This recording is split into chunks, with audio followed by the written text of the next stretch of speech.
Aaron Donald, are they poised to have a bounce-back season? Didn't make the playoffs last year. Next year they'll have 7 teams. So if there were 7 teams this year, technically they would have made it.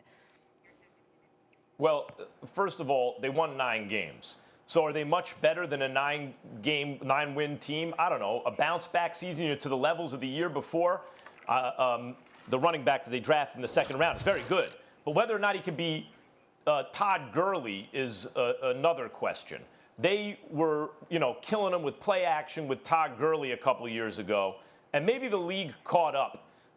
But they're not like a 13-win team on paper to me. Could they win an extra game and make the playoffs? Yeah, it's possible. But the NFC West is the best division in football, and that's the division in which they're competing. The worst team in the division on paper got a lot better, especially considering the quarterback's going to be ascending. And the top 2 teams are juggernauts, both capable of winning a Super Bowl right now. So the Rams bounce back, not to the previous season, but maybe a 10-win team, maybe the playoffs. Even that, I think the odds are not in their favor.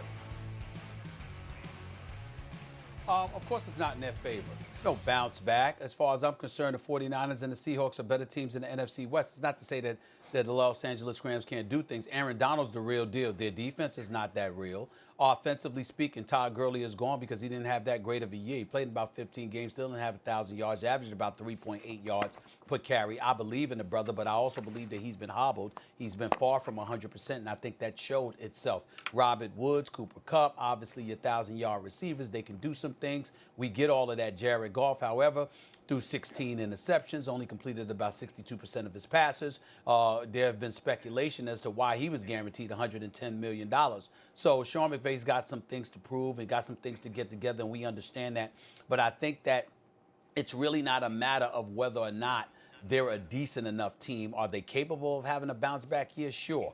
Do we predict that they will? In order to predict that, you have to assume they're going to have a better season than Seattle. They're going to have a better season than the San Francisco 49ers. And I don't think that when you look at both of those teams, particularly on both sides of the ball, that you look at the Rams as being a superior team. So I would think it's more of the same. Another 9-7 season. It wasn't enough to get the Rams to the playoffs last year. I don't know whether it'll be enough to get them to the playoffs this year, but I doubt it. I see San Francisco and Seattle are the 2 teams in the NFC West to look out for, not the Rams.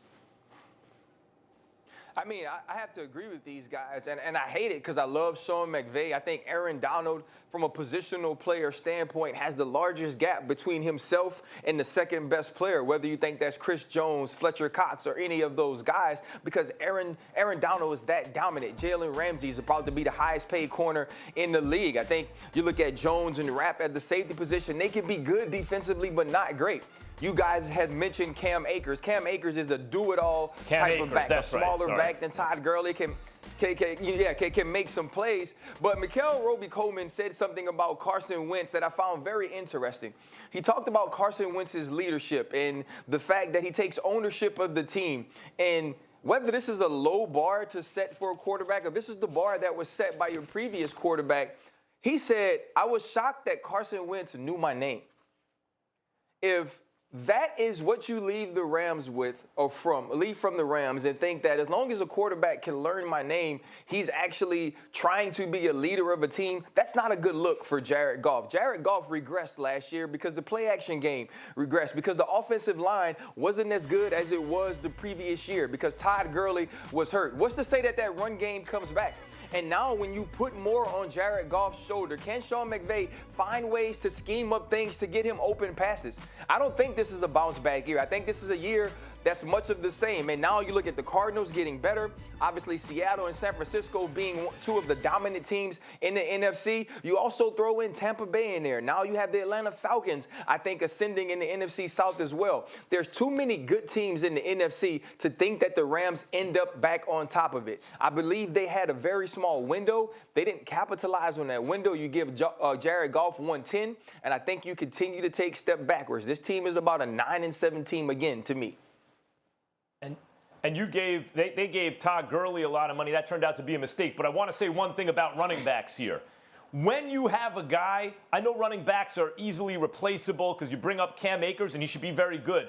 But when you have a guy like Gurley, who's special, like in his prime, there's some guys who had short careers, abbreviated careers, but the contemporaries audience who watched them are like, no, that dude was. Gurley was so excellent. Terrell Davis. Even the Super Bowl season where they made it right, exactly, where they made it to the Super Bowl, because he was physically compromised toward the end of the season, the Rams stopped being the Rams, really, right? Like, that was not quite the team we'd seen until then. And when he was full strength and McVay could really put him to use, the Rams looked like the Chiefs look now, right? So one thing about running backs is, yes, they're fungible and all that stuff, but when you got a special one, someone like McVay, he can use that running back to make the quarterback look all world, to make the offense look all world. That guy's gone. And it's really tough to replace a prime Todd Gurley, an uninjured like prime Todd Gurley. So what was special about the Rams to me is not there anymore. Bottom line is he ain't the head coach of running backs. He's the head coach of the football team.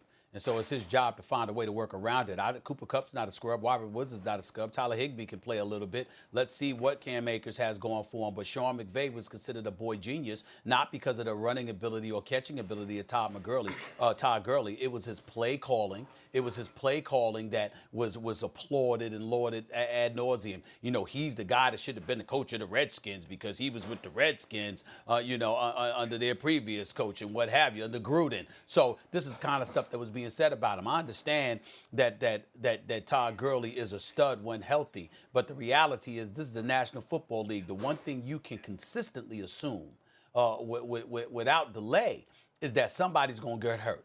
That's just how it goes. And so you've got to find a way to work around that. That's why you get Todd Gurley ain't the reason you gave Jared Goff $110 million in guaranteed dollars. That's because of Jared Goff.